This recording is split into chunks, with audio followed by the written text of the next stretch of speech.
Vous avez sûrement vu énormément de personnes rendre hommage à Dolly Parton depuis son décès. Mais ce qui peut vraiment surprendre, c'est à quel point cette chanteuse country était aimée par une bonne partie de la communauté noire. Alors viens ici mon coco, je vais t'expliquer pourquoi Dead or Alive, Dolly Parton est toujours invitée au cookout chez les Afro-Américains. Et reste jusqu'au bout car j'ai gardé la meilleure raison pour la fin.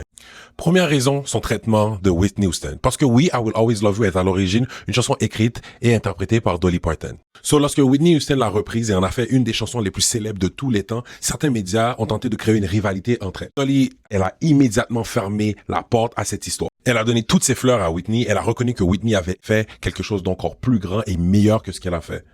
Raison numéro 2, elle a investi les royalties qu'elle avait touchées de l'interprétation de Whitney dans une communauté noire. Elle disait vouloir être proche du peuple de Whitney qu'elle considérait comme le sien. Elle appelait même cet investissement « la house that Whitney built ». Donc ça, c'est pas simplement donner du crédit à une femme noire, c'est de mettre son argent derrière ses paroles. Raison numéro 3, Beyoncé et Cowboy Carter. Vous vous souvenez, en 2016, Beyoncé avait été très mal accueillie au Country Music Award quand elle avait fait une performance surprise avec les Dixie Chicks qui reprenaient une chanson de son album Lemonade, Daddy's Reason. Là, Beyoncé avait décidé de faire un album totalement country pour rappeler aux gens qu'elle venait de Houston. Et une des chansons fortes de cet album, c'est la chanson Jolene, qui est une chanson culte de Dolly Parton. Pendant que certaines personnes dans l'industrie se demandaient si Beyoncé était réellement country, Dolly, elle s'en foutait. Elle a montré de l'amour à Beyoncé, elle a participé à cet album et elle a célébré la version de Jolene de Beyoncé. Donc, encore une fois, Dolly Parton a montré qu'elle ne se sentait pas menacée lorsque des femmes noires donnaient une nouvelle vie à une de ses œuvres. Elle comprenait que leur lumière n'éteignait pas la sienne. Raison numéro 4, après le meurtre de George Floyd, elle a soutenu Black Lives Matter à sa manière. Quand on lui avait posé la question, elle avait dit « Of course, Black Lives Matter. Do we think our little white ass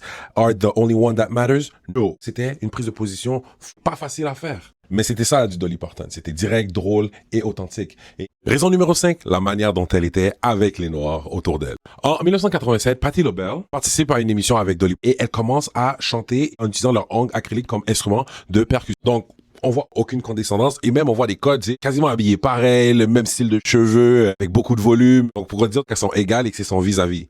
Il y a aussi un moment en 2006 lorsqu'elle perd l'Oscar de la meilleure chanson originale contre le groupe 3-6 Mafia, un groupe rap de Memphis. Donc, elle aurait pu être déçue et ne rien dire, mais au contraire, elle a célébré leur victoire et elle leur a envoyé une lettre personnelle pour les féliciter. C'est tellement classe, ça. Raison numéro 6 et la meilleure des raisons, c'est que Dolly Parton était vraiment une personne avec le cœur sur la main. Dolly venait d'un milieu très pauvre et elle comprenait le struggle. C'est une personne qui a donné plus de 500 millions de dollars à différentes causes. Et ça compte beaucoup pour les Noirs. Parce que les Afro-Américains, c'est les gens les plus militants pour une société plus juste aux États-Unis. Donc, quand ils voient quelqu'un qui fait ça, peu importe la couleur, ils sont fans. En conclusion, pour les Noirs, c'était une personne qui respectait les artistes noirs et utilisait son argent à améliorer la situation aux États-Unis. Rest in peace, Dolly.